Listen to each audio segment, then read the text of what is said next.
Okay, hi everybody, and welcome back to our remote writing workshop. Today we'll chat about titling and subtitling do's and don'ts. Some writers spend a lot of time considering the perfect title and stick to it no matter what, while others are more amenable to suggestions from their peers or their publisher. Regardless, there are a lot of different components that come into play when coming up with an effective title for the book.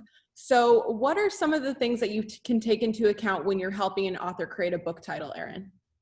Well, here at Greenleaf, we have really fun animated titling meetings, and we have members from each of our teams who come in to brainstorm.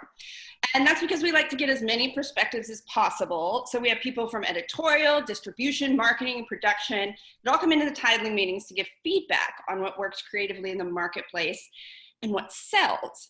Now, you might not have an entire team when you're coming up with a title, but always keep in mind what's going to sell, what will work in the marketplace, and what else is working in your genre. So look at the best sellers.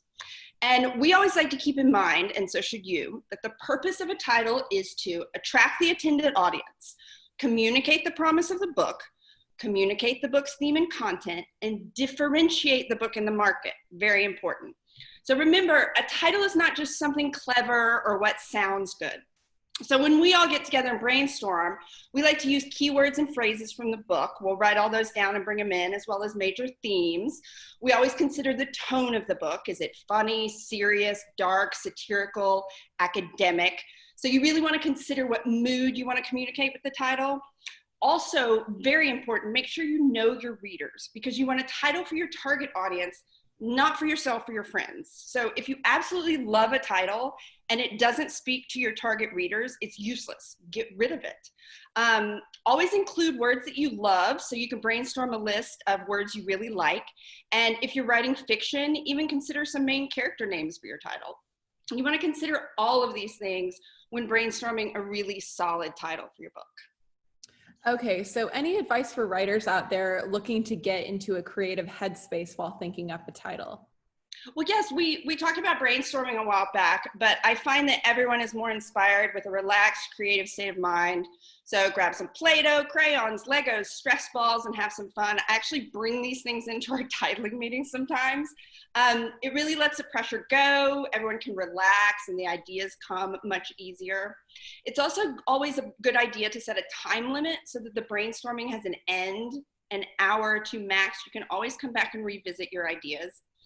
Remember, at this stage, there's no bad ideas. So write everything down that comes to mind, even if you think it sounds silly. So don't judge.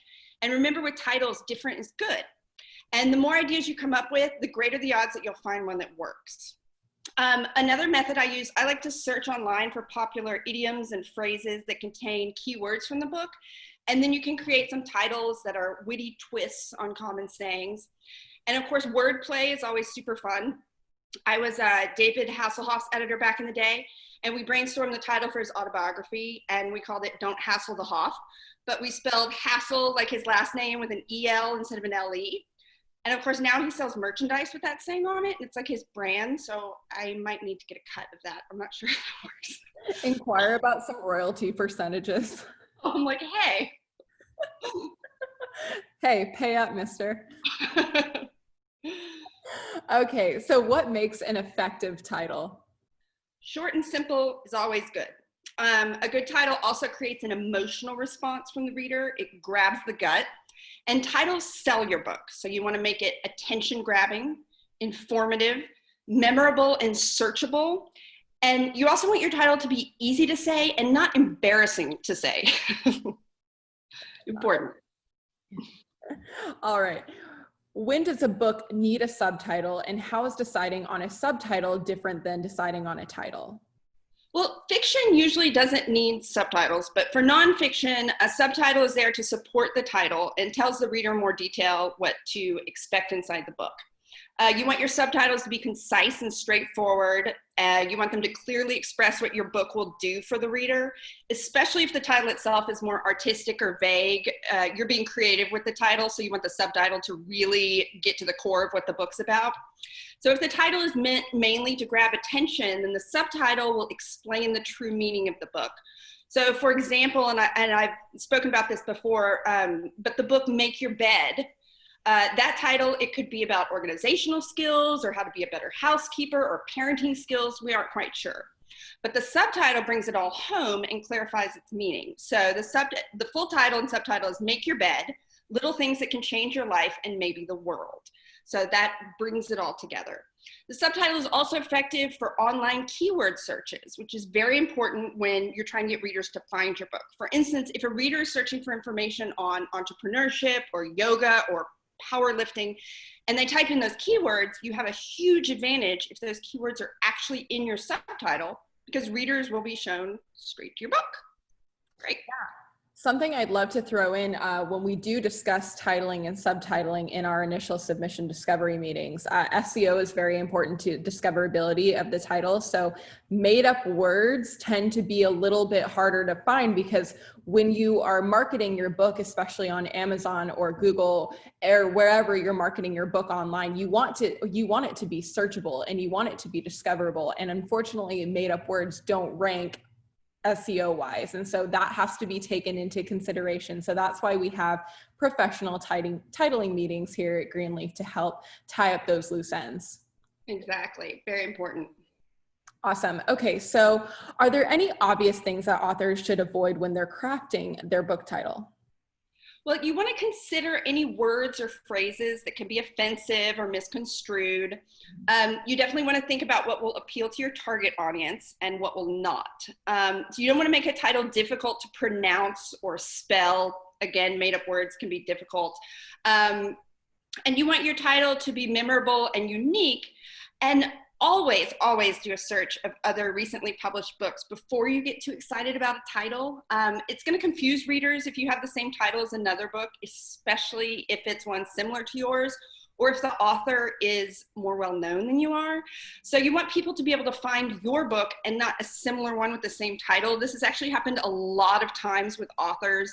They get so set on a book title and they're extremely disappointed, and sometimes they don't really understand why they can't use it. So before you get too stuck on a title, do a search. Make sure it's not already being used. Consider all your options for sure. Yes. Okay. Why would you say that a book title needs to be compelling to an audience? Well, you can write the most amazing book of all time, but if your packaging doesn't appeal to your target audience, then your book won't sell, period. And a part of that packaging is the title, and the title makes your book stand out. You can be provocative, controversial, exciting, make a promise, whatever, but whatever your tactic that you use, your title should make people stop and pay attention to it. That's your goal. So I'm just going to break it to everybody. Despite what our mothers told us, books are judged by their covers. It's very, very important. Hate to say it. Hate to say it, but it's true. So take that into consideration. Okay. So Erin, what is our creative exercise for this week that has to do with titling and subtitling? Well, pretty easy one considering the topic. Brainstorm tons of titles for the book that you're writing. Then make sure your top 3 titles appeal to your target reader. Yes, only 3 or so, give or take, because you don't want to give readers too many options. That's a recipe for disaster. So after you get your top 3 titles, ask people directly and make sure you get feedback from your ideal readers rather than those who would never buy your book. So to do this, you can do something like join a Facebook group or a forum where your target audience congregates. So you want to find those readers for your book. And then you can do something like make a post, giving a brief description of your book, and ask people which title and subtitle combination they prefer. And that's a quick way to gather a lot of feedback. So if you're not yet to the point where you can post it, at least brainstorm some really good titles, and then down the line, keep that in mind that is how you can get really good targeted feedback from people. Awesome. Love the idea of focus groups to think of some titles. I know that I believe a few of our authors, when they were in the process of choosing the title, I believe we gave them a top 3 and they posted on social media and got feedback from their audience of what they preferred. And so that's definitely a really great idea. So for this week, you guys make sure you're doing that creative exercise And make sure you guys are engaging with us on these posts, telling us how you like these posts. And remember that we take in suggestions for these videos. And so we had a suggestion from a follower 2 weeks ago that addressed the topic of pseudonyms. And so if you have a topic that you would like Erin and I to discuss, just feel free to DM us on Instagram at Greenleaf Book Group. And then we will consider the topic for a video if it's long enough to delve into. Otherwise, if it's just a simple question, then I will get direct feedback from our expert editress, Erin, and then I will send it back to you. So make sure you guys are engaging with us, ask us questions, DM us, and we will see you guys next time. Bye.